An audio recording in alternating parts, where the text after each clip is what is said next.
And good morning, folks. Thank you so much for joining us. I'm going to play with our banner right here. We are, of course, proud of Lone Star College, Houston North, representing us.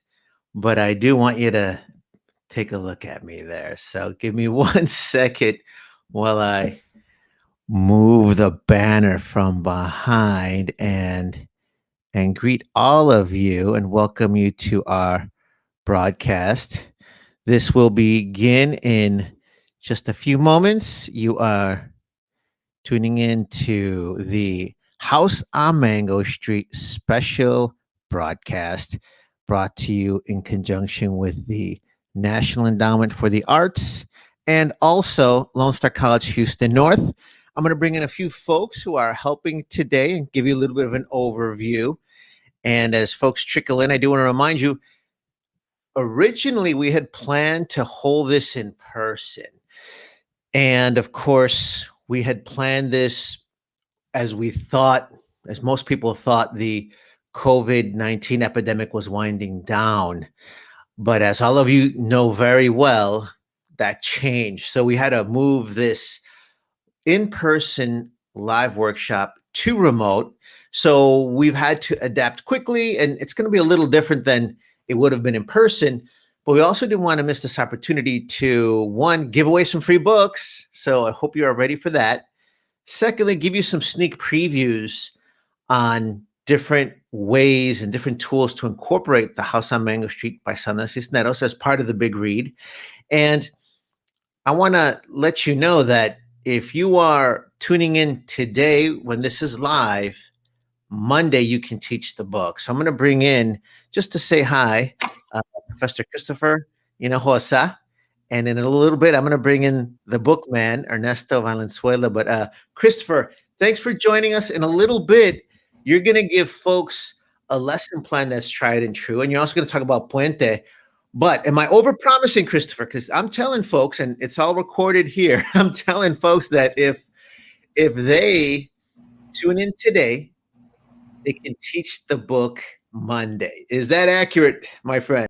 That is completely accurate. And if not the whole book, they'll be ready to see how we approach at least teaching a small section of the book in ways that embraces certain approaches that we at Houston North and in the Puente program in particular espouse, ways that help our students feel like active participants in their own learning, and ways that support a breadth of authors and literatures and things that, again, are inclusive and broad and embrace that kind of cultural relevance that we're all looking for. Fantastic. And I appreciate all that you do at the college. Of course, we are both professors at Lone Star College, Houston North, and we are the educational system that submitted for the grant for the big read. We're very proud that we're one of the first colleges at the Lone Star College system that received this grant. And can you tell folks a little bit about Lone Star College Houston North first, Professor Hinojosa? Absolutely. So Lone Star College Houston North is the 7th college in the Lone Star College system. As many of you probably know, we're one of the largest community college systems in the country and growing fast. And several of our campuses that were in the system that were part of other colleges as satellite campuses had some things in common, demographically, service area wise, et cetera, regionally. And so we decided to kind of gather 3 campuses at the time, and we have since built a 4th to become our own college in order to kind of focus on our particular areas and demographics and our service areas and the communities that we're in. And so we developed Houston North in a very specific way with some very specific goals in mind. And we've incorporated some innovative innovative approaches and programs. For example, we decided to go all 8-week sessions. So instead of taking, say, 4 college classes over 16 weeks, you take 2 classes in 8 weeks and complete them. And then you take 2 classes the following 8 weeks. Now, instead of meeting every other day, you meet every day. So the contact hours are the same, but you're getting 2 full college courses under your belt in 8 weeks. and then you can move on to the next one, right? And studies show that students who gather college hours and college credits are more likely to continue. So this allows students to begin engaging in their or moving toward their educational goals more rapidly.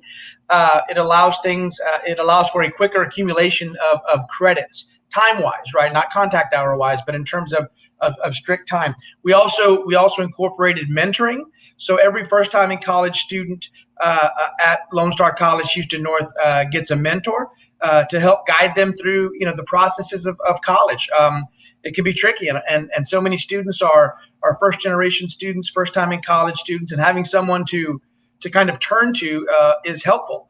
We're also embracing other aspects like the Puente project, which I'm the chair of, which is a program out of UC Berkeley. I'll talk a little bit more about that later, but to embrace things like cultural relevance and cultural capital that students come to class with, to make students feel a part of a community, not just in terms of classmates, but making them feel like they belong in an academic setting, in an academic community, right? We've got wraparound services. We've got a care center where students can come get food or dry goods or cleaning products or things they may need. We've got block scheduling, so you can decide if you want to come to college in the morning, in the afternoon, in the evening, or even weekend college. And if you can be consistent and you select that time block, if you go part time, we can still get you your degree or your 60 hours within 3 years. If you go full time, it can be 2 years. So we're embracing different kinds of strategies, and some of the things we're doing include things like this: reaching out for this kind of a grant to involve the community in this big read with this amazing book by Sandra Cisneros that I think a lot of people have heard of, if not already read. And so to be a part of this is exciting for all of us. So looking forward to the discussion today, and thanks for having me, and thanks for being a part of it, Tony. No, by all means, really appreciate all that you do. And again, get a good look at his face, because in a little bit, he's going to help you take the house on Mango Street into the classroom. Appreciate it. We'll get you back in one moment. And right now, I know folks are texting me and saying, how do I get those free books? So I want to get, let's call him the book man. His name is Ernesto Valenzuela.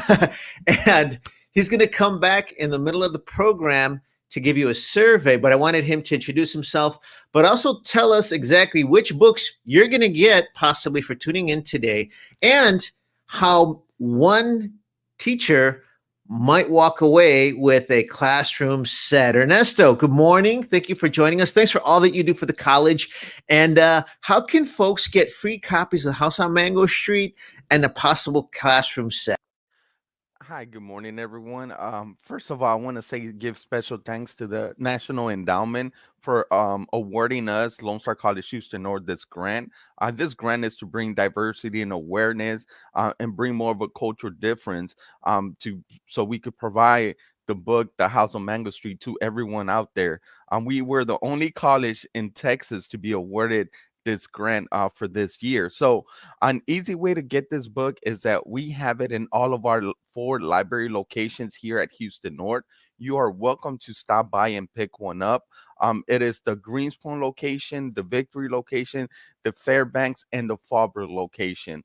We're also going to be reaching out to you just to make sure you come and pick up any of our books. But I also want to invite you.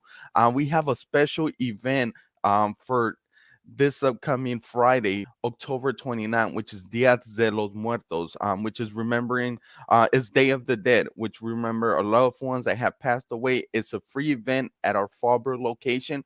We're also going to be having books available. So there's many ways where you could have a copy of this book. So we're here to assist you, to support you. Don't forget, this event, October 29th, is at our Faubourg location. We're also going to have free food. Tacos are going to be available, so make sure to come by, get a free book, and also enjoy an evening with us.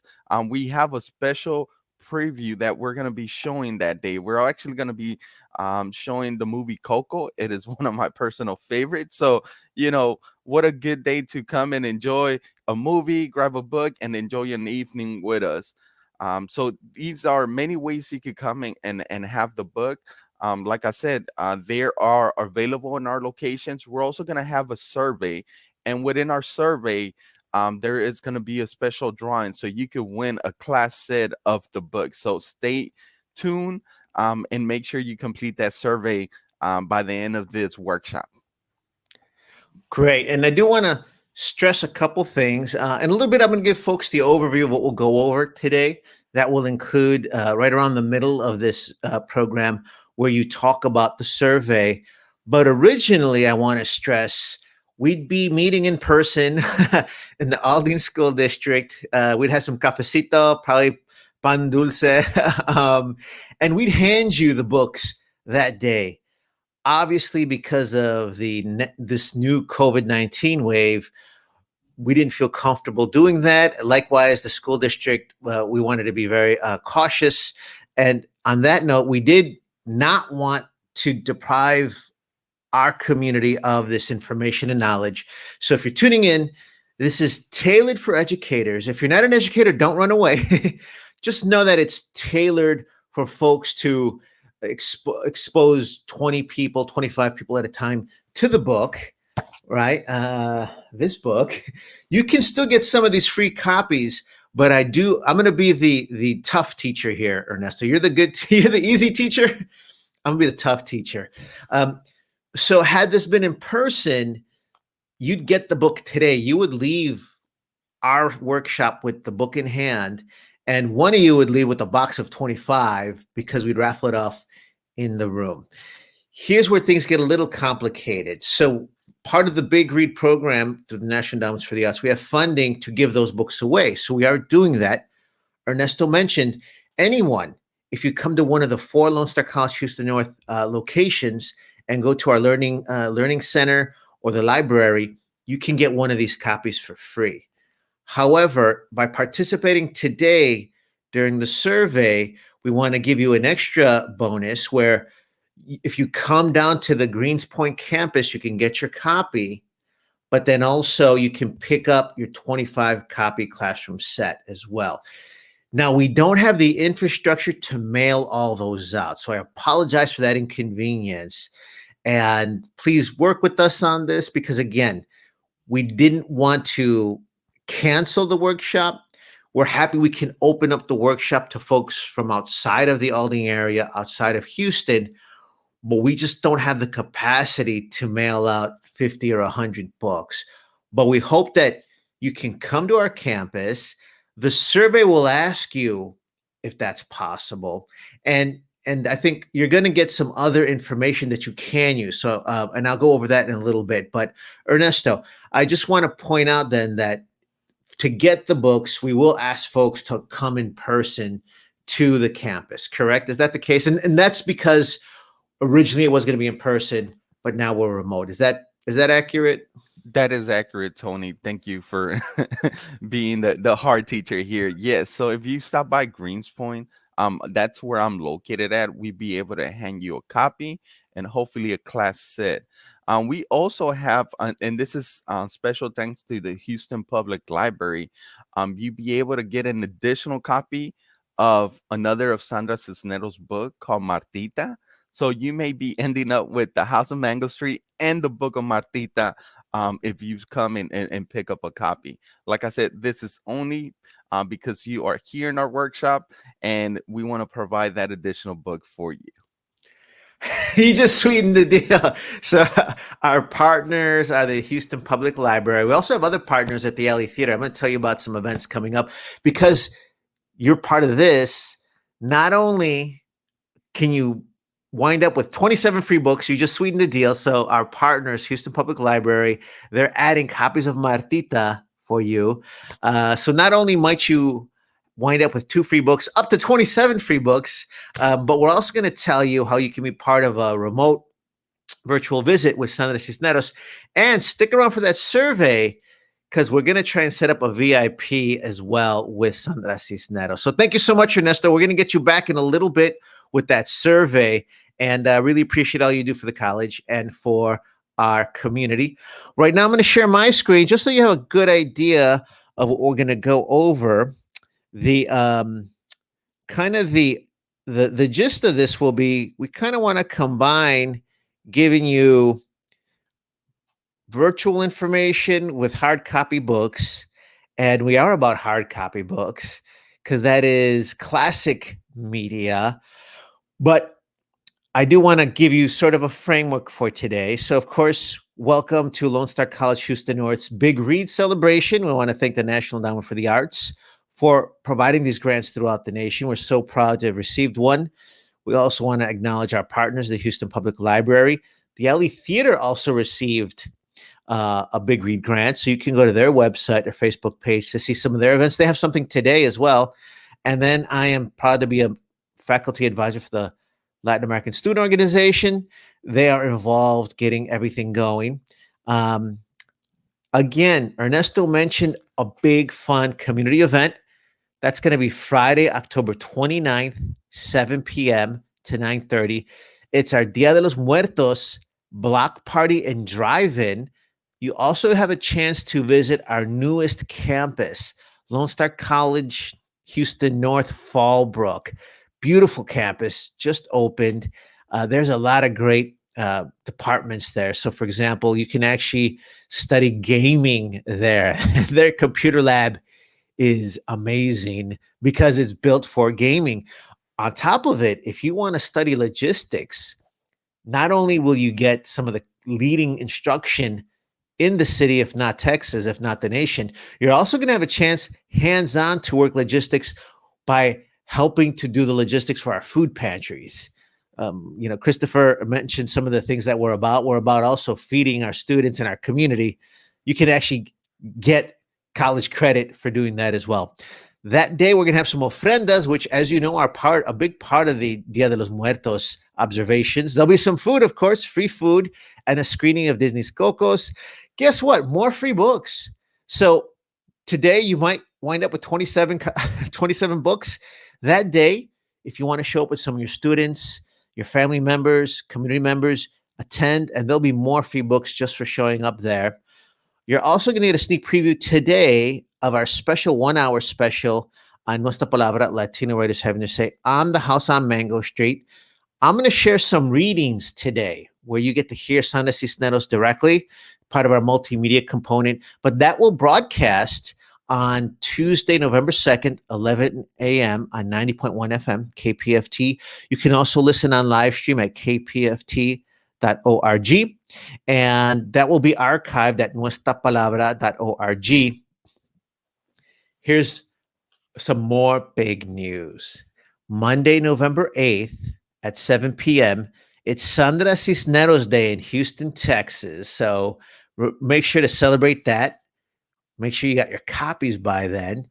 And we're happy to team up with the Alley Theater for an evening with Sandra Cisneros. It is virtual. By the way, we were planning to have that in person, but again, because of this new COVID-19 wave, we had to switch to virtual. But she is visiting us. She'll be speaking directly to us.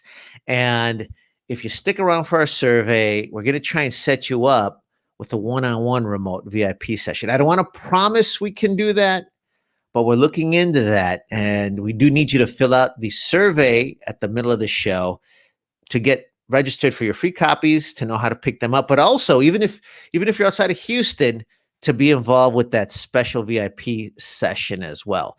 And I'm Tony Diaz. I'm a professor in the English department. I also teach Mexican American Studies. We also have from the English department, Professor Christopher Hinojosa. You just met Ernesto Valenzuela, your book man. And we have a couple links here. We're going to hear a reading in a little bit from Sandra Cisneros. Again, this will be on the Nuestra Palabra 1-hour special. And this is actually from one of the excerpts in the book, the vignette called Velorio. And then we're also going to watch on YouTube a special reading that Sandra Cisneros did at the Guadalupe Cultural Arts Center in San Antonio to help fundraise and support the Libro Traficante Caravan.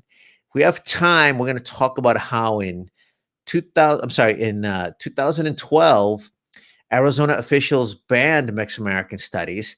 And one of the books on that brilliant curriculum was The House on Mango Street. So we'll talk a little bit more about that, but you get to hear her read an excerpt from one of the vignettes in The House on Mango Street, and we'll talk a little bit more about that. We got plenty of resources for you as well. Want to let you know that if you want to find out about local leaders in Houston, you can go to latinxicons.org. This is a project I was able to create through a special grant through the Houston Arts Alliance and the city of Houston. Did it in conjunction with KUHF. And there we have different leaders. Johnny Mata, special profile, special interview. Dr. Dorothy Karam, special profile, special interview, and a lesson plan. And then also KUHF did a special interview profile on Judge Lina Hidalgo. And also we have a tribute to the late Macario Ramirez, who is a dear mentor and friend of mine. And then also in a little bit, I am going to give you a sneak preview of the teacher's guide that I was happy to write for the National Endowments for the Arts. And of course, if you're tuning in, this is not to insult your intelligence. I know some of you are master teachers. You can teach us a thing or two or five about implementing different books in the classroom. What we want to do is give you even more tools, get your feedback as well. But more than anything, we know that we want to inspire each other. If you're good at implementing this in the classroom, we need you to get some parents to the campus. If you're good at that, we need you to get into maybe some family's household and begin their family library with this book. If you're good at that, maybe your family is the one that invites some of the tios, the tias, the yernos, sobrinos over. And we promise you, just bringing the book out and reading one vignette will start a conversation going. That's what the teacher's guide is about. We also have a reader's guide. And then finally, we also want to say, yes, we are educators. I'm also a writer. I'm also a community organizer. Together, we have to be community organizers and get this hand in the books of all our community members any way possible. If they wind up with this book in their hands after November 8th, after the Sandra Cisneros reading, that's still vital because we have all this information to share with them. They don't have to feel as if they've been left out of the conversation or there's anything missing. The whole movement is based on this book. That's enough. I can be laborious and go over the details because I got my friend Professor Christopher Hinojosa, who's going to thrill you with some information that he has. I'm gonna let him introduce what he's talking about while I share the screen because he's got a special handout that he wants to share. So, Christopher, I'm gonna let you set up your discussion as I set up your handout. Okay, great. So what I've got you looking at, Tony, is just the one sheet, the one excerpt from the story that we're going to use today in our little discussion, our kind of sample mini lesson plan here. So you don't need to share it now, but So what we're going to do today is read an excerpt from the House on Mango Street. So if you have this book. If you have this book available in front of you, it's going to be on page 10, at least in this edition. So in this edition, it's on page 10, and it's the chapter or the short vignette called "My Name," and we'll be using that in just a little bit, right? So. Briefly, again, I talked a little bit about Houston North, talked a little bit about Puente, and I want to talk a little bit more about Puente to kind of share what we're doing, but also how this book dovetails with exactly the kind of thing we try to do in our classrooms and at the college. So Puente is a project out of UC Berkeley, and two community college professors discovered that their Latino students at the time were not being as successful as they should be, and even when they were not transferring to the next step in their educational process, which would be a four-year university, right? And so it just so happened that the college they were teaching at was a majority minority institution, and it just so happened that the majority minority there was Latino. The program itself is really geared towards any first time in college student, right? But it just aligns exactly with what we're talking about. So they did some research and they examined thousands of transcripts and thousands of degree plans and of their students, and they found that their Latino students were there were three key kind of blocking points or stopping points or hurdles that their students weren't able to overcome. One, they were not getting consistent and continuous advising. They didn't have a specific plan. Two, they were not succeeding in their college level writing courses, right?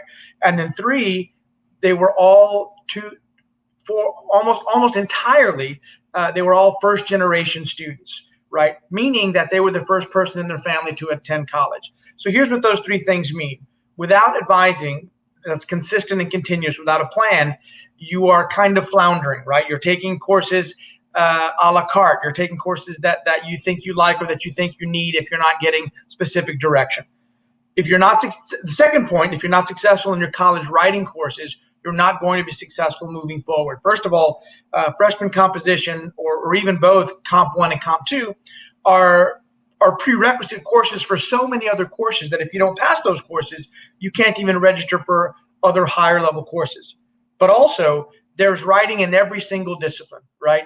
And so if you cannot write at the college level, you're not going to be successful. Thirdly, with them being first generation students, they didn't have a resource to rely on at home in terms of getting advice, getting information about where to register, how to register, financial aid. And so Puente initially sought to address these 3 elements, right? To provide consistent and continuous advising, to have rigorous instruction in college level writing that was also supportive. And then 3, to provide their students with mentors, with people who can be that guide. And as I mentioned earlier, talking about Houston North, mentoring was part of our model from the beginning. And we are a majority minority institution with a large number of underrepresented groups that aren't getting their fair shake at higher education. And so we want to provide that. And Puente is a vital part of what we are doing at Houston North. And it's actually one of Dr. Wright's presidential priorities for the upcoming academic year. So we're looking forward to really establishing Puente moving forward. The things that Puente provides for its students is a sense of community, right? A sense of belonging. Students register for Puente sections, and they are in a cohort paired course. So they're in 2 courses at the same time, English and EDUC, freshman comp, and their learning frameworks course or their college success course, right? So those students are in the same 2 classes together. So they have classmates in common for 2 classes, right? We use small learning groups, and these things together, the cohort pairs and the small groups, allow them to kind of build a sense of camaraderie, a sense of community, a sense of responsibility and accountability to and for each other, and gives them that sense of belonging. And that's really key. When students feel like they have relationships and that they belong to a community, they're more likely to be successful and to remain in school.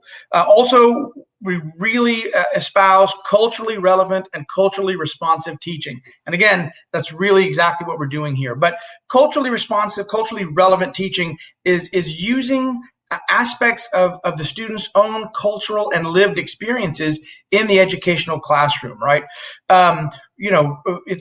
The simplest way, or the simplest thing you can do to broaden your scope is to increase your reading list, right? To read women authors, to read authors of color, to read LGBTQ authors, right? To broaden the scope of what we bring to the classroom so that students of all kinds can see themselves reflected in the literature, in the readings, in the discussions, right? But also that aligns with the cultural capital model, right? There used to be a model of education that was called the deficit model, where you come to class and you're an empty vessel and we're going to fill you with all the knowledge you don't have.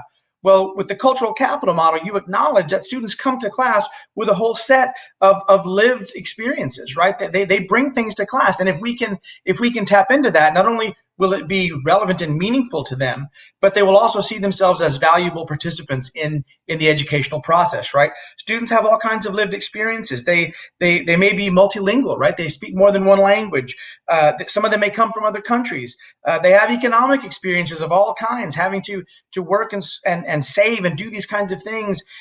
They have large families at times. That they may live with more than one generation in their household.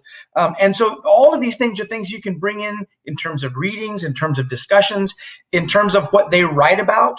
And so they're writing about things that are meaningful to them, things they recognize, things about themselves. And again, it creates some interest and some investment, and it values them, right?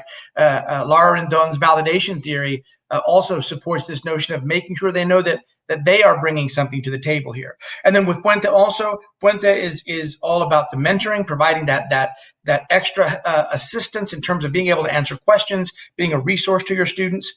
We also have Noche de Familia. We want to include the family. If you can get families on board, right? They can be the biggest supporters. I've more than once in my teaching career, and I've been teaching for over 20 years. I've had students say, "Well, my mom wants me to drop out so I can work and help out, pay some bills," and that makes total sense if no one in the family has gone to college before. But if you can get the family involved and show them, here's the earning differential between a high school graduate and a college graduate. By the way, for males, it's almost $900,000, about almost $1 million over the course of your lifetime. And you can show them what education brings to the family, right?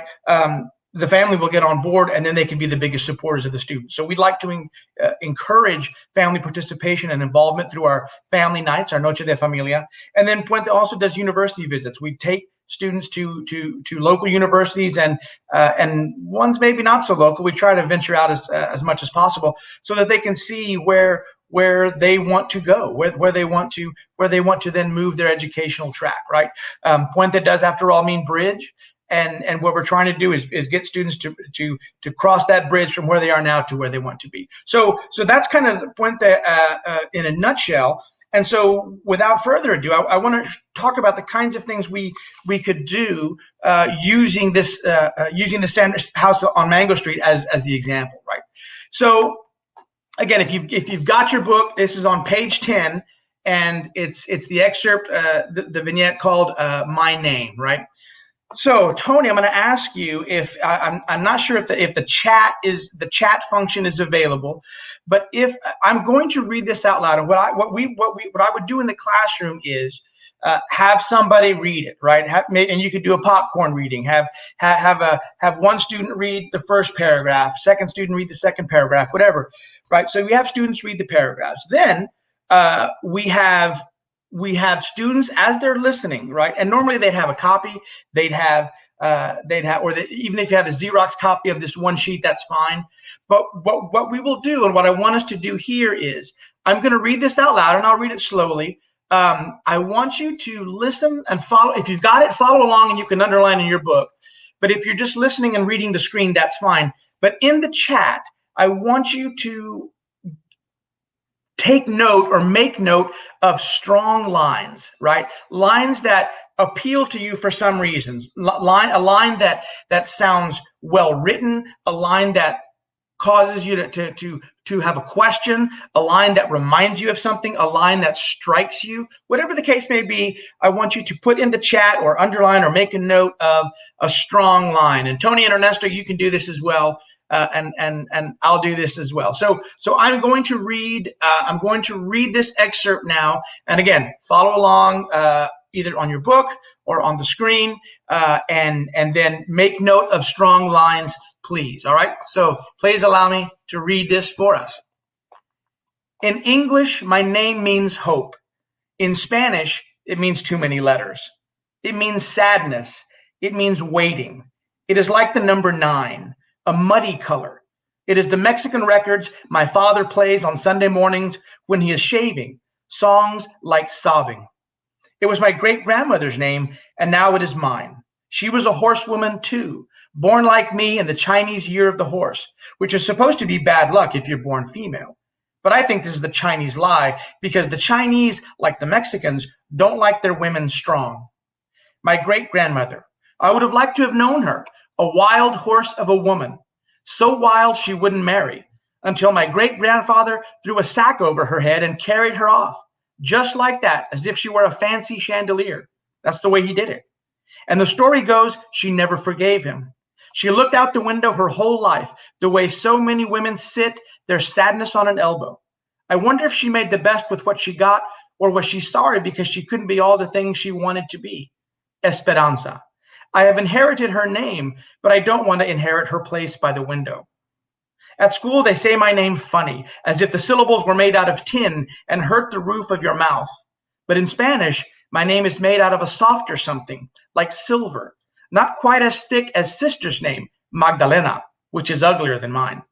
Magdalena, who at least can come home and become nanny, but I am always Esperanza. I would like to baptize myself under a new name, a name more like the real me, the one nobody sees.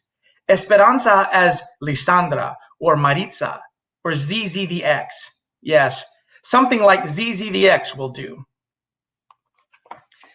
Great. Again, reading that again, at times I get chills with the words, and then also remembering things we've talked about in the past, or things people have said about this. Just a great excerpt. So I'd like to hear some of the strong lines. And again, in the classroom, you ask students to read out their strong lines, and you allow them to say, simply read out the strong lines, and then you say, thank you, right? Without commenting on the lines yet. There's no need to defend or to explain, simply pointing out, again, the strong lines. So I can't see the chat, but Tony, if you've got any, or if you've got a strong line, I'd love to hear it. Sure, I'm going to jump in. So I will be checking the comments. So folks, if you want to share your favorite line with Professor Hinojosa, he might be giving you extra credit. He's a tough grader if you don't. But I will be checking the comments that people leave on Facebook underneath, and I can post some that come up. But one of my favorite lines is that last line. What is it? She'd like to be ZZ the X. Will do. Now I know you're telling us, hey, just hear their lines, let the students participate. But I wouldn't mind hearing what your thoughts are on that last line, ZZ the X, and I'm going to take a look at the what folks post. Sure. ZZ the X again. And there are so many points to where this aligns with the kind of thing we're talking about, right? First of all, the title of the piece is My Name, and it's always nice to focus on to think about names in literature, as I tell my students, right? Remember, this book didn't fall out of the sky. Names are chosen. The author chose names specifically, and the title of this vignette is My Name. The focus on name and identity, right? And we become so intertwined with our name that we don't think of ourselves as human being with a label, right? I am Christopher, right? You become your name. And so names are important, and all that is implied in this title and this examination of her own name, right? And so when she gets to that last bit, Tony, as you're talking about something like ZZ the X, something strong, like the real her she feels, right? And to me, a strong line, I would like to baptize myself, right? That idea that she should get to choose, right? And so in the classroom, you let students, again, talk about strong lines, right? And so once they read their strong, oh, thank you, another strong line, good, I like that line, strong, right? Nice. And after people have talked about, Bernadette, I would like to baptize myself with a new name, right? I'm able to see Tony sharing some of the chats, right? As you can see, that's exactly right. That notion, and so students will point out strong lines, right? And then we can talk a little bit about strong lines. Well, why did you like that? Why did you like that? You know what? Let's take a few minutes, and now I want students to do a 3 or 4 minute quick write on why the strong line struck you, and you get them thinking about it, right? And so, for example, you get a line like what Bernadette pointed out, what I pointed out as well, right? I'd like to baptize myself under a new name. There are so many implications, right?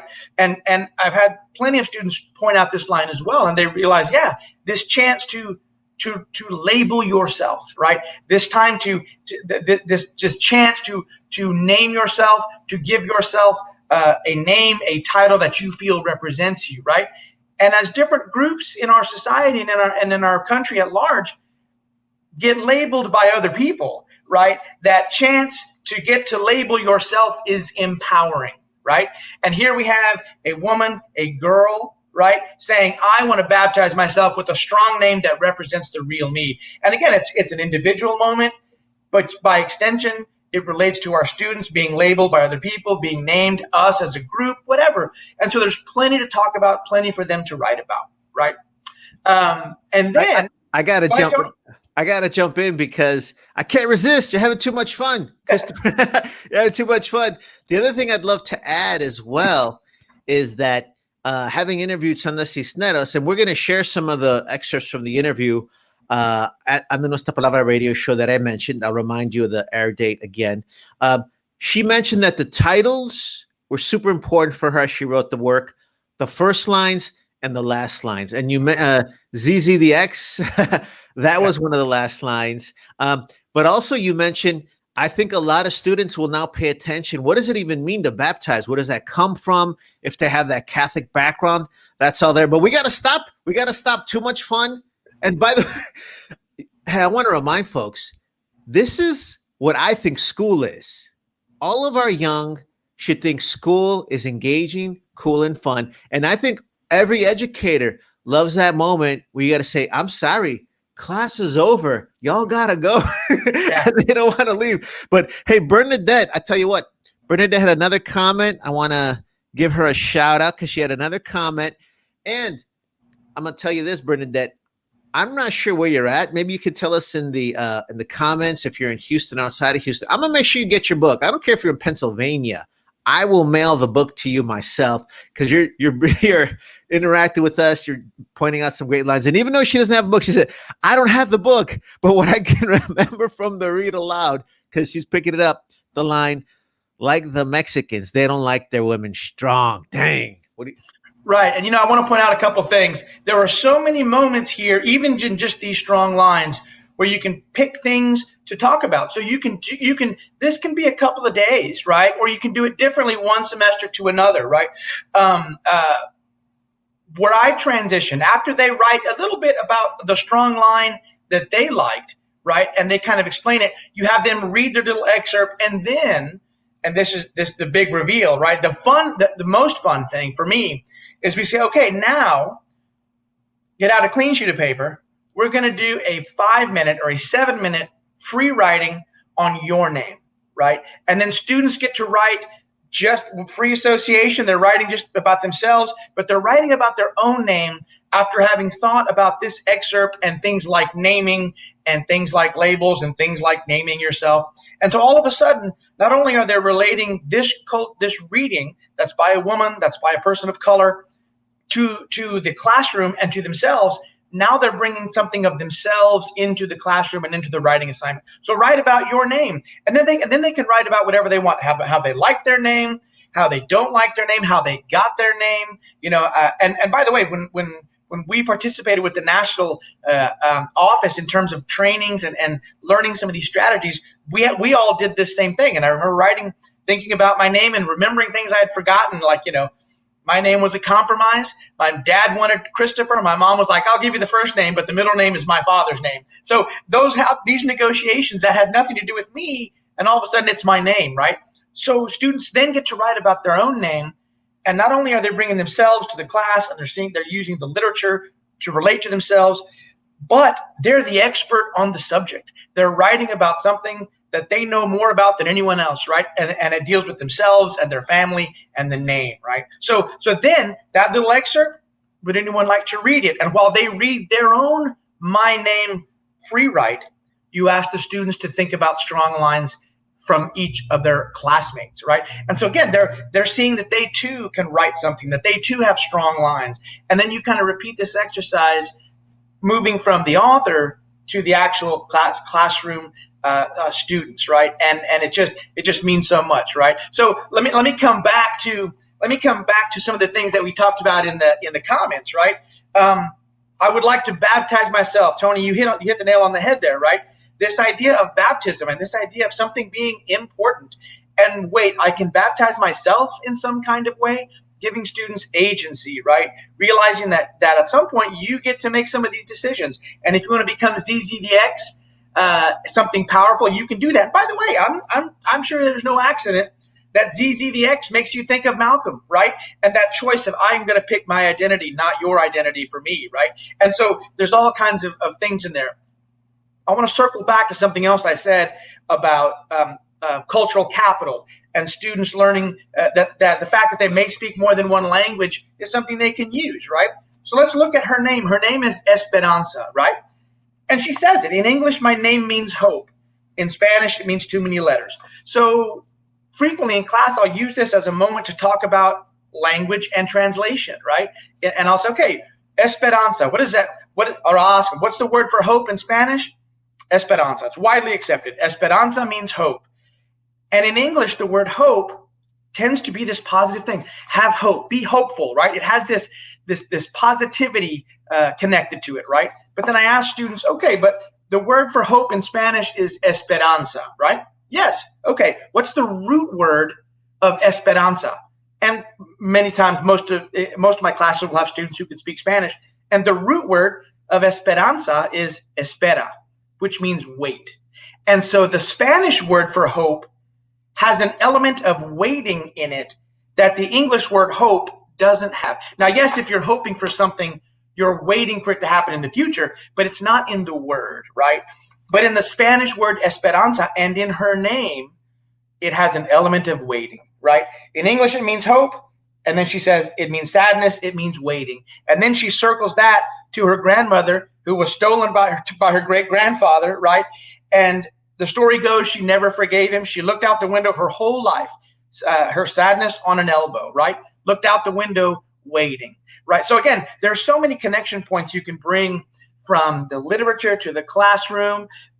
You can bring the students' own names and families to the literature, to the writing assignment. You can talk about language and translation that they bring some expertise to. And again, we just looked at a couple of the strong lines there. There are so many things, right? The experience of hearing her name with an English accent in other classrooms, right? Something that many of our students have had, right? So again, just really a vital little excerpt. And I think you see the many little activities you can do. Tony, real quickly, I'm going to put I don't know if they'll be able to see it, but I'm going to put my email address in the chat. It's just my name, Christopher.hinojosa@lonestar.edu. And I'd be happy to share I've got copies of this one sheet. I've got some writing squares and some little rubrics that I'd be happy to share with you. Again, you don't need much, right? Again, this excerpt, these little writing exercises based on the book and then on their own name, you don't need much in the way of materials, but I'd be happy to share anything that I have with anyone. And all you got to do is email me. And even if you just want to talk about it, you want to talk more about how I've used this, how people have used it in the classroom, I'm happy to share it with anyone. Fantastic. So I have added your email in the chat. I think I accidentally typed my own out of habit. Okay, I think there it is. Okay. Did we get that email right there, Christopher? That is it, correct. Perfect. We want to give away some books, but again, let me give folks the overview here. As promised, you're tuning in today. You can use the house on Mango Street in the classroom Monday at a community center or when your family meets. So you can do that now with that great exercise. I also don't want you to be intimidated. That's not what we're about. Lone Star College Houston North is about empowering the community. We do not play. We are here to do that. And I'm going to show you some great posts that folks are sharing where they're empowered. And, I'm feeling the empowerment as well. But I want to stress, yes, we talk about a national program, which is Puente. Yes, we've talked about a national foundation, National Endowment for the Arts. Yes, this is a national program. The Big Read. Yes, we've got a Genius MacArthur Grant winner as the subject for this campaign, Sandra Cisneros, the House on Mango Street. That is all the highest level of academic and intellectual prowess that this nation has. Do not be intimidated. You are an expert about the community. And what Christopher's shown you is a great way to level the playing field where students that don't always feel like they're part of the conversation are swept away by it. So we're having a great time. That's what I think of education. Not all of our students think that. Having said that, we do want you to get some of the books. So I want to put up the comment by our new friend, Brenda. So Christopher, introduce you to Brenda Islas. She is an Aldine bilingual district literacy coach on here on a Saturday. That's what our crew is about. She's local. She's in her kitchen making migas for her family. I love it. I love it. And I expect some migas as well. But I tell you what, Bernadette, obviously you're in the district. you can get your book. Let's team up. Would love to help you in any way, shape, or form to get you more information. And then also, Christopher, I wanted you to stay on screen. About to bring out Ernesto with our survey, so everybody can sign up for their books, and we can get someone to sign up for their classroom set. You know what, Tony? I don't want to interrupt you, but I just want to hit on what you just said, because it occurred to me as well. We're talking about national and international knowledge here, right? You're talking about UC Berkeley and Puente and the National Endowment for the Arts and the MacArthur Grant, Genius Grant, Sandra Cisneros,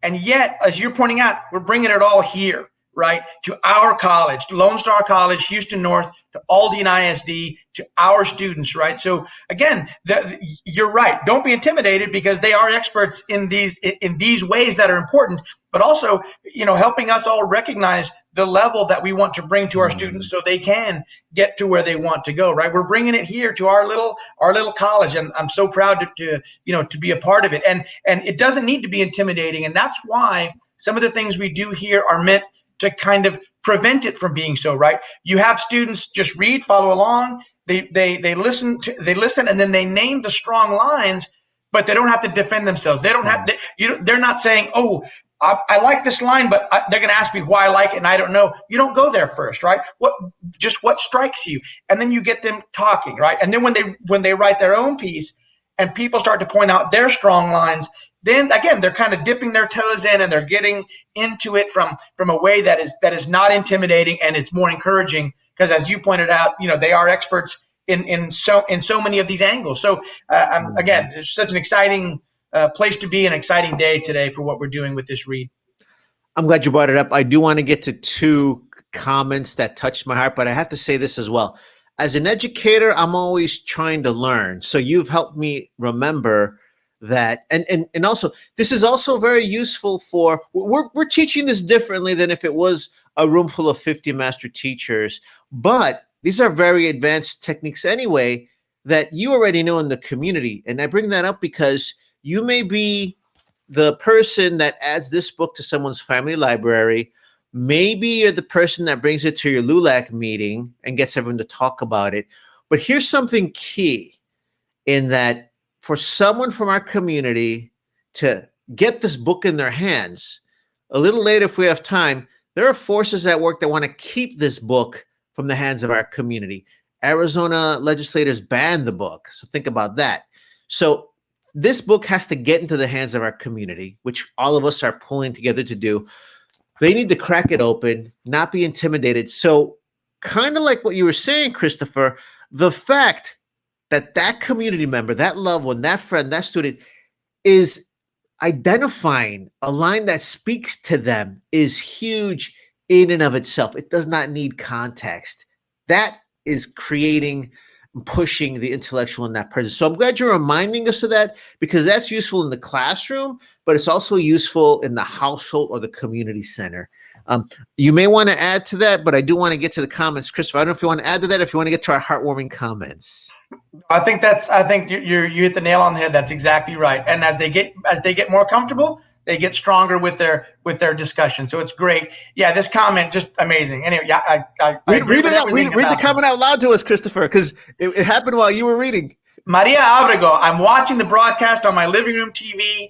Daughter, a third grader, walks in and tells me, "Hey, Mom, I already read this book. My heart is full." She explains Esperanza's name and the meaning. Again, that people in the community, people across the country reading this book already, a third grader. Again, I get chills thinking about it. I really do. It's amazing. Man, that's beautiful. You're a third grader on the same level as Professor Hinojosa, and we are all richer and greater for it. You know what? I cannot resist talking more about this. I just wanted to get to the next one. We have two more wonderful comments, but I need to say this, Christopher. I'm going to be honest. I was a little heartbroken that we weren't going to do this in person. For many reasons, and I think people can relate to that.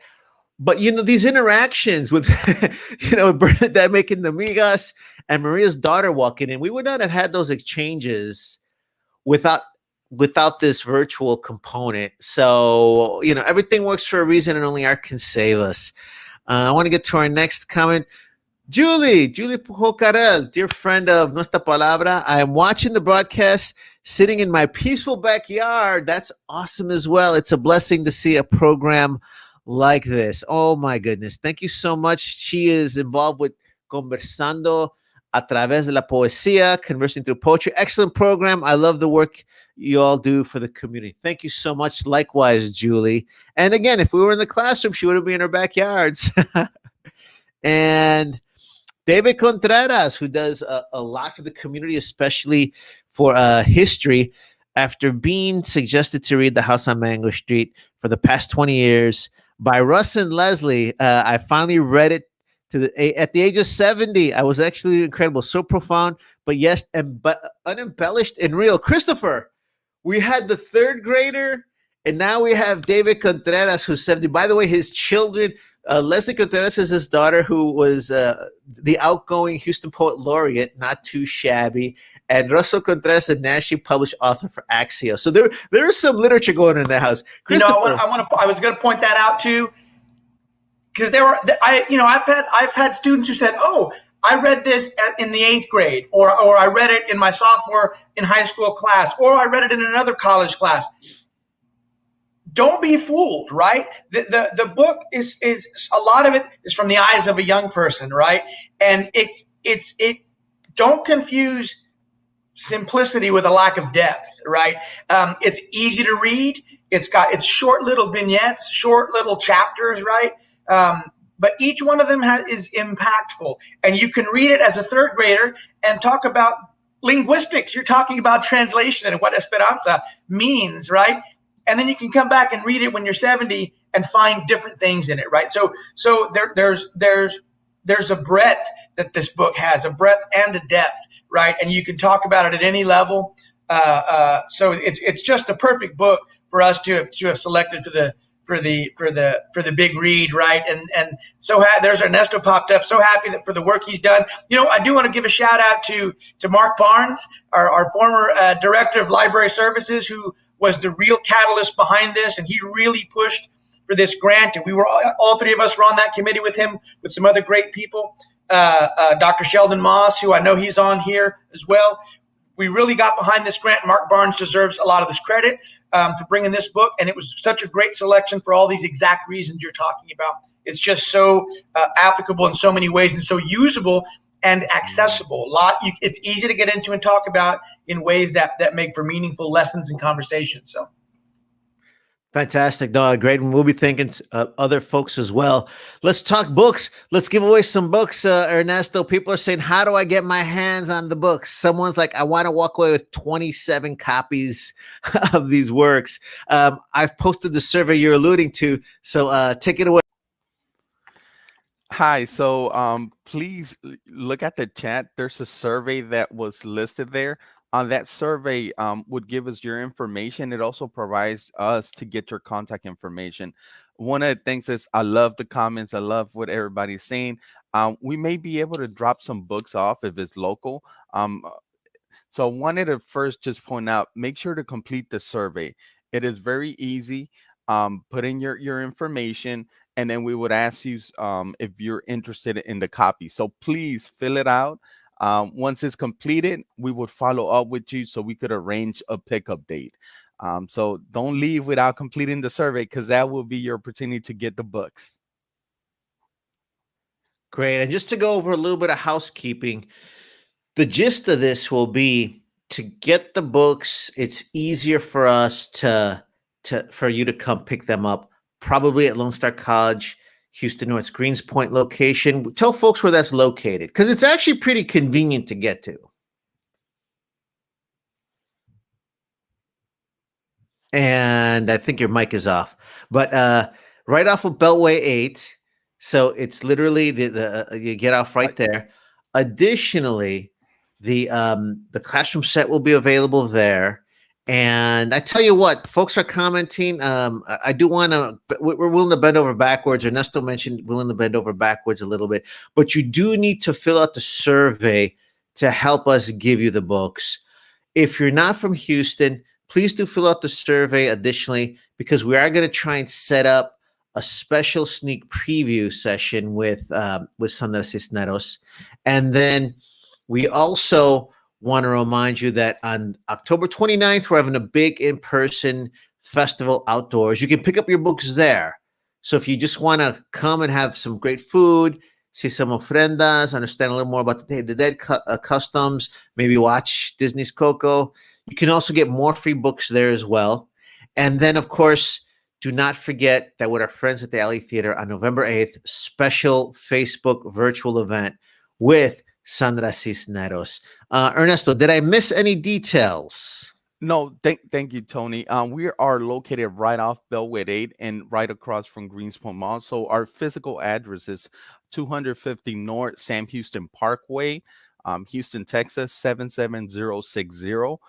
Feel free, like I said, contact. I'm gonna provide my email address. If you have any questions, you could contact me directly.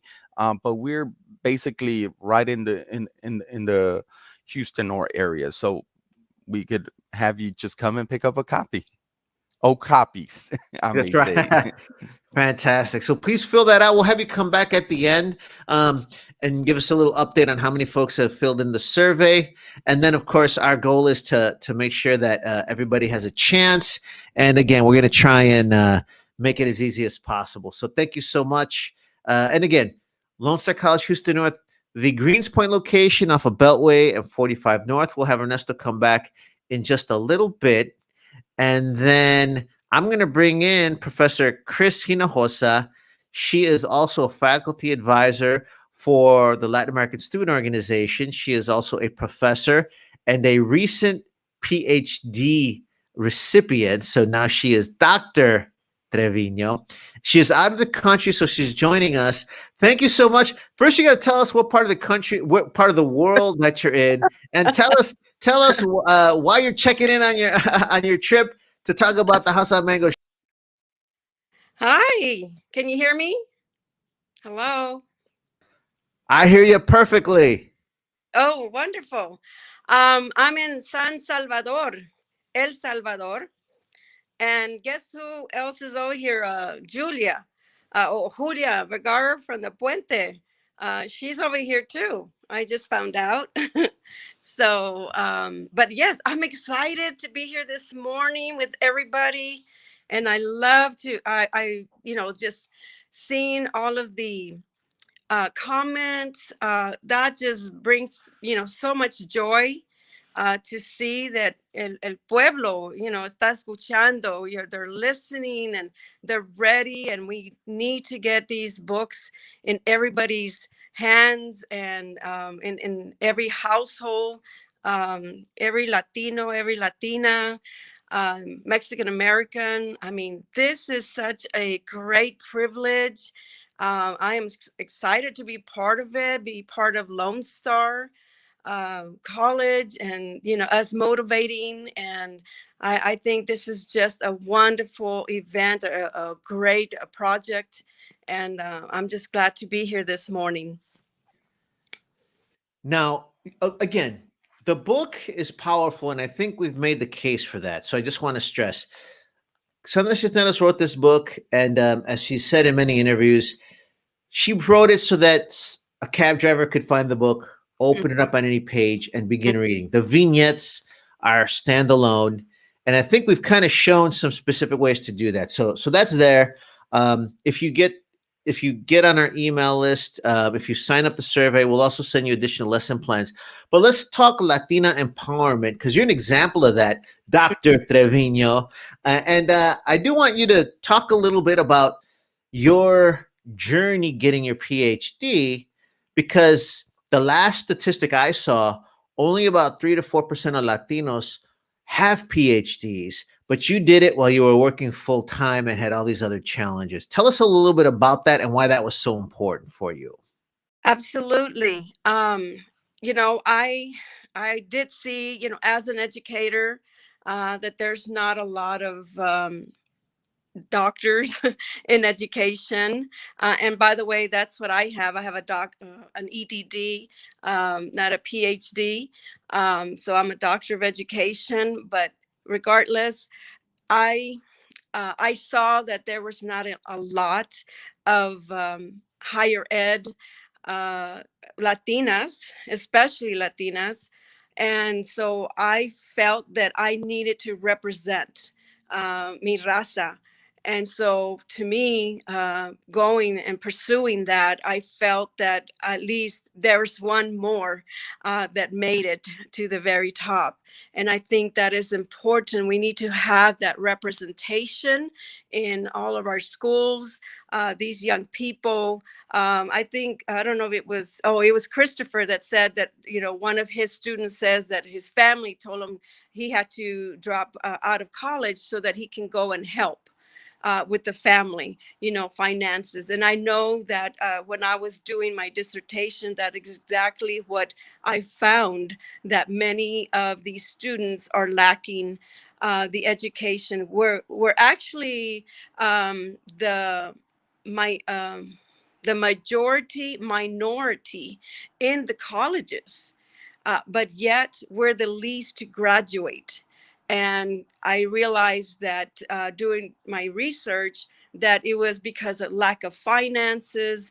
They were the first time in college students, and they didn't have the support.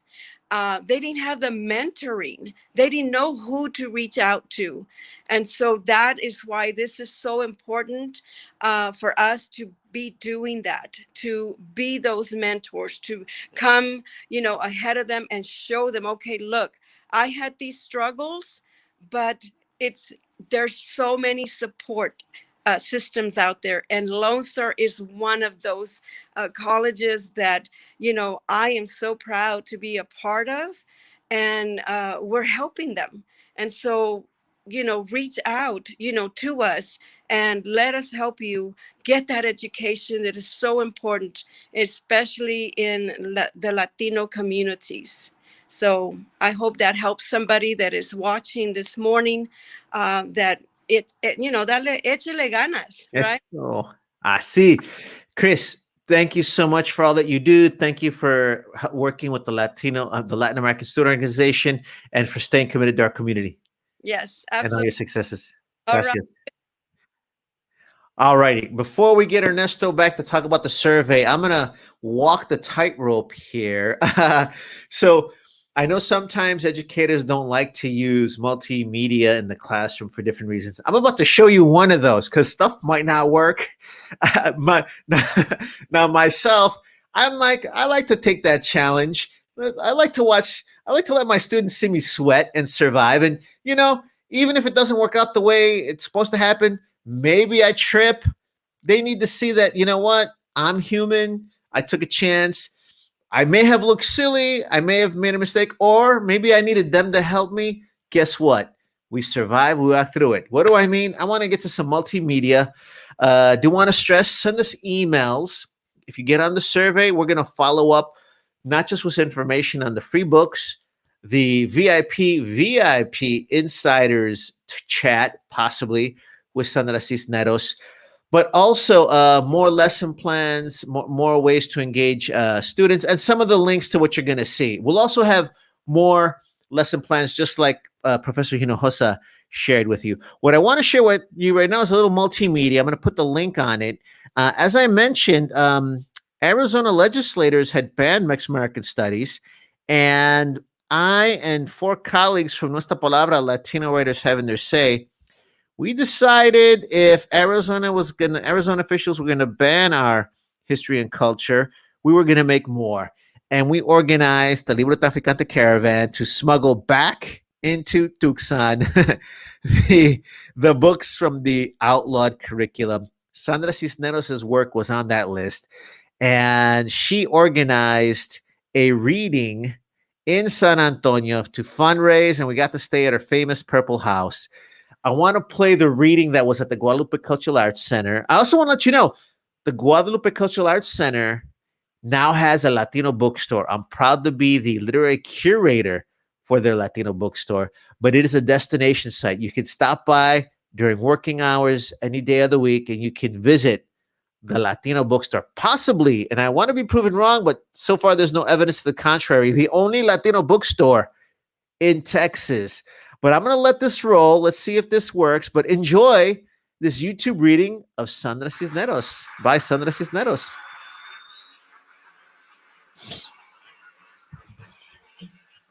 Thank you very much, Javier.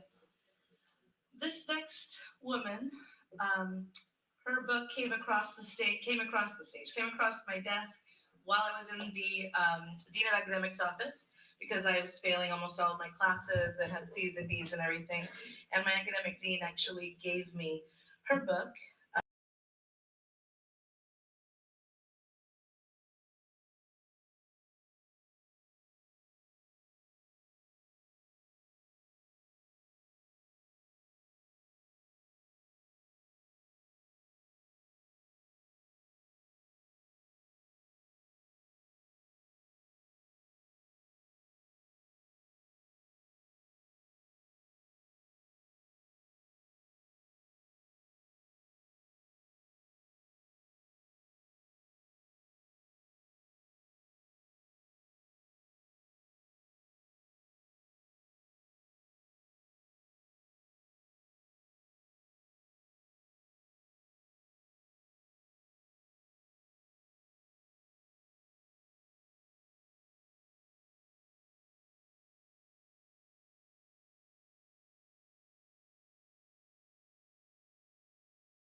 Okay, I'm gonna thank you for letting me know you could not hear the video, and I'm gonna shut it off. So give me 1 second here, and then in a little bit I'm gonna call up an old school paper document, and give me 1 second.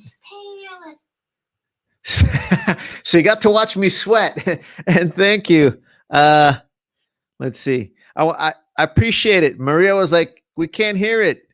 Appreciate it. I mean, Brittany can't hear.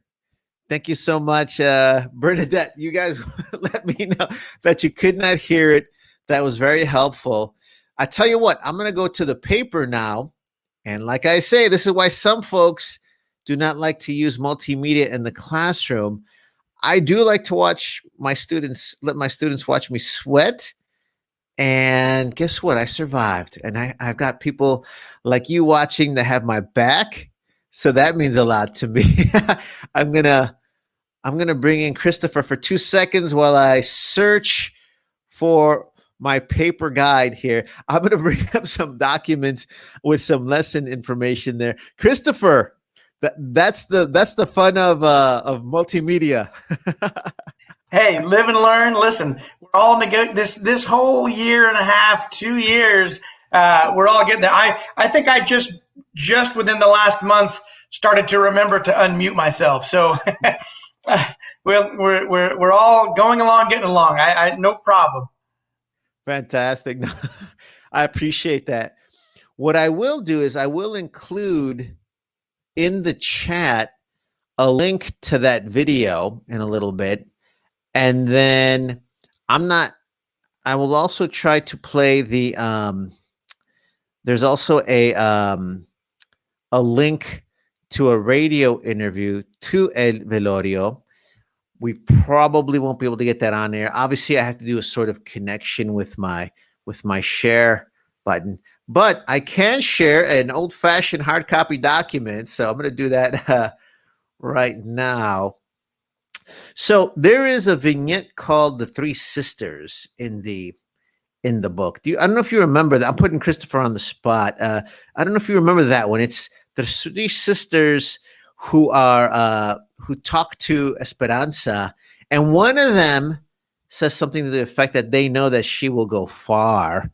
But what's interesting is that section always caught my attention, and having interviewed Sandra, it was actually based on a poem that she wrote. So this is a little more complex way to engage students because you're going to talk about, of course, her work as a novel or a collection of short stories or vignettes. So that's a whole wonderful subject. But now you can talk about Sandra as a poet, and there's actually a radio broadcast at the Library of Congress that I'm going to share on our radio show. If you sign up, if you complete the survey, I'll make sure you get a link to that. But it's a poem called Velorio. And the link is Sandra reading Velorio out loud. But I want to share this with you. Poems become short stories, become poems. El Velorio and the Three Sisters. In her introduction to the 25th anniversary edition of the House on Mango Street, and that's what you'll be receiving. That's what we're going off of. Sandra Cisneros tells the reader, or sometimes all I've got is a first sentence. One example is, they came with the wind that blows in August. She adds that the line came to her in a dream. That's fun to talk about. And it's also fun to let students understand where inspiration comes from. Yes, there are grammar rules. We talk about genres. There's also magic involved. That becomes the first sentence in the vignette titled The Three Sisters. The final version is longer. They came with the wind that blows in August, thin as a spider and barely noticed. The title haunted her. It contains so much powerful imagery, ranging from the muses of Greek mythology to the fates, to the curanderas of Mexican folklore and Mexican folklore. In the book, these three women are treated and act differently than any other women in the book. They also cross over into more of Cisneros' work. This particular vignette also epitomizes the power of the titles. So there's a whole other area to talk about. And kind of like Professor Hinojosa gave you a writing prompt earlier, you could just take the titles, write them all out on pieces of paper, and either before you introduce students to a vignette, a section of the book, have them write about it, and then see what they wrote and compare it to what is in the House on Mango Street. And the role titles play in harnessing the energy, form, and themes of the work in a unique manner. This vignette also goes one step further in that there's a version of the work that's also a poem. Interviewing Sandra Cisneros, she discussed at length that vignette was powerful in prose and poetry form. The poetry version is titled Velorio and appears in her collection, My Wicked, Wicked Way. So there's another book by Sandra Cisneros that you can bring into the classroom. So now you'll have prose, you'll have poetry, and what's really great is here you have a poetic version of a prose version. And how are they similar? The pieces overlap as far as the situation, the tone, the reverence, and dealing with the afterlife. However, both pieces are also unique as they exist in their perspective forms and in their perspective works. Both pieces deal with the death of a child and Mexican and Mexican funeral customs. These will seem familiar to some readers, especially at with our constituency. However, they're also looked at through a unique point of view of a poetic persona and the also powerful first-person point of view that is the protagonist of the House on Mango Street, Esperanza Cordero. Comparing both also sheds lights on the powerful skills of Cisneros as a poet and prose writer, as they are by no means redundant. Now, some of the multimedia components, I do want to give a shout out. We'll have the radio show broadcast. We're going to share a link. It's a reading from April 8th, 1986 in the Coolidge Auditorium of the Library of Congress in Washington, D.C. Features an evening of Chicano poetry, and I want to give these writers a shout out. Of course, Chicana poet Sandra Cisneros, also Lorna Di Cervantes, Alberto Rios, Luis Omar Salinas, and then you hear Sandra read that section.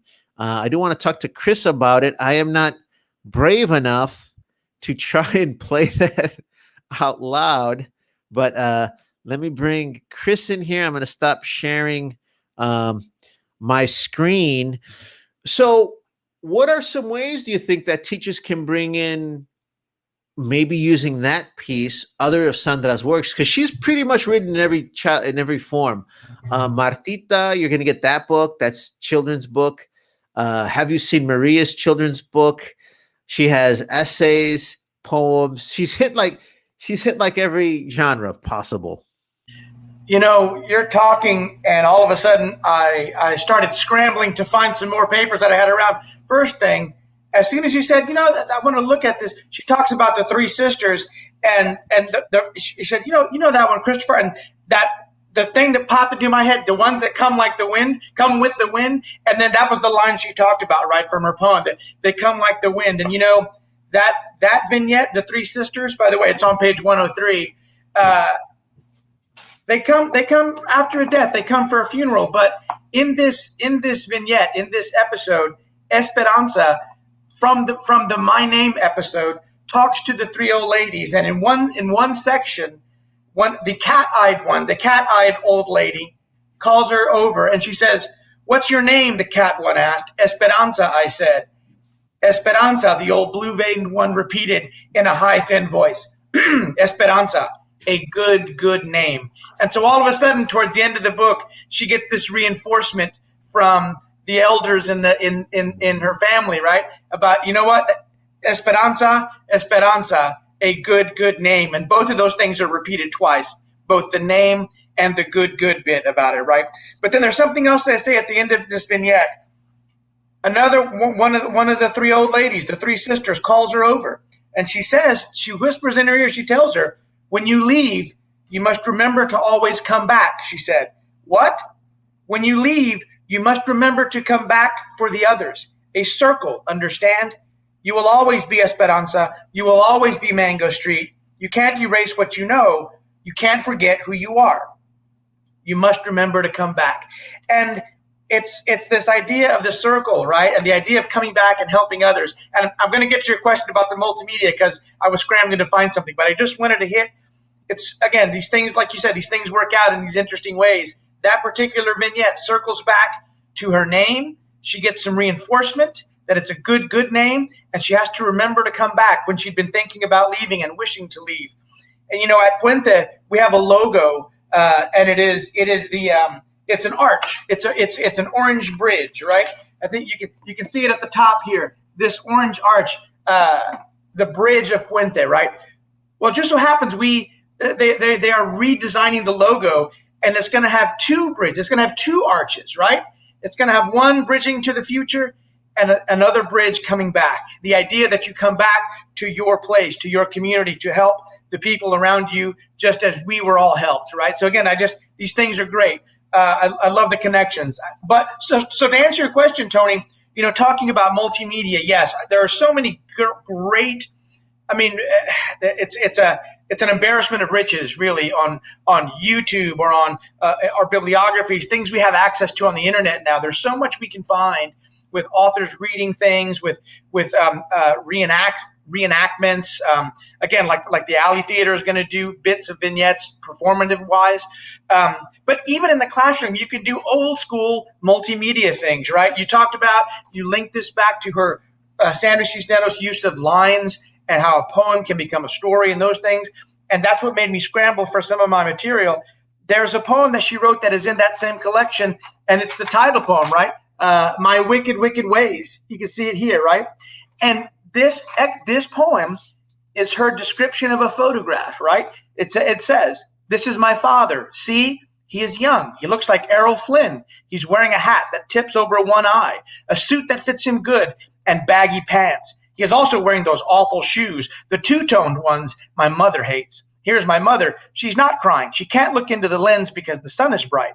So she's describing a photograph. But what we've done with this poem is we take this poem and we have students read it.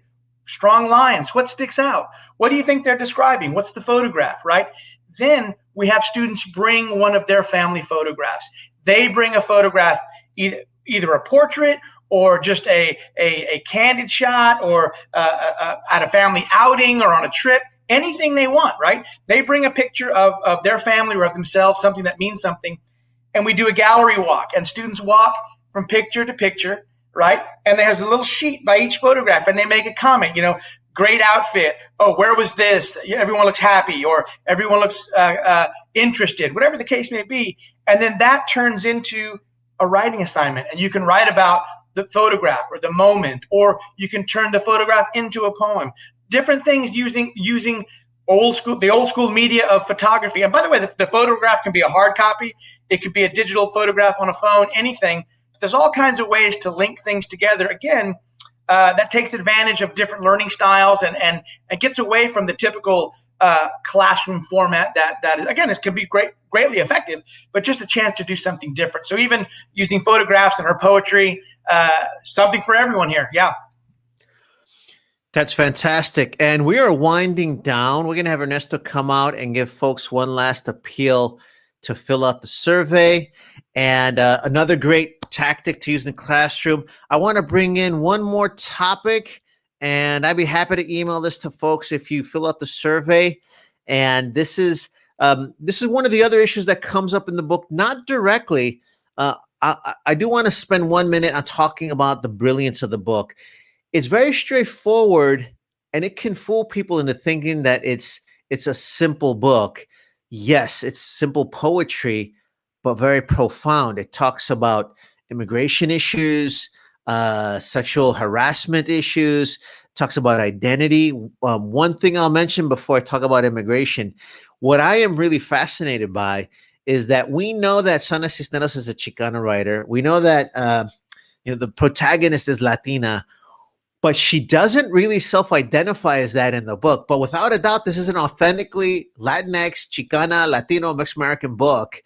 And I think that's part of the universal aspect of it, because she's searching throughout the book for a self-identity. But we can't talk about that. I do want to bring in one other issue. Of course, the issue of the day is immigration. And this is one write-up that I have about immigration in the book, because it is brought up very subtly. Esperanza is Mexican-American.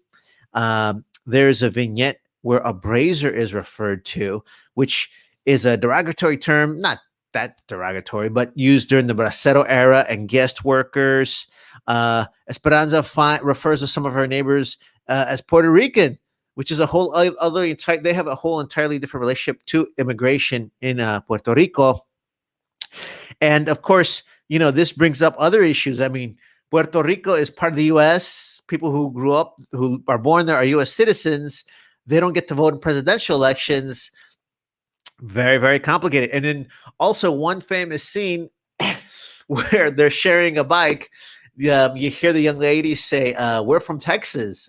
So you have Texas migration as well. But all those things. And then, of course, even those issues are brought up in such a way that it does touch on contemporary immigration issues like temporary protective status, which fits people from El Salvador, Guatemala, Venezuela, Haiti. So I just wanted to bring that up to talk about all the richness. And of course, I know, folks, if you're tuning in, you're an educator, you got plenty of ways to bring that in the classroom or your community center. Let's bring in Ernesto for a last appeal. Ernesto, you're going to close this out because we want to make sure that folks can get their free books. We're going to leave Christopher on screen as we say bye.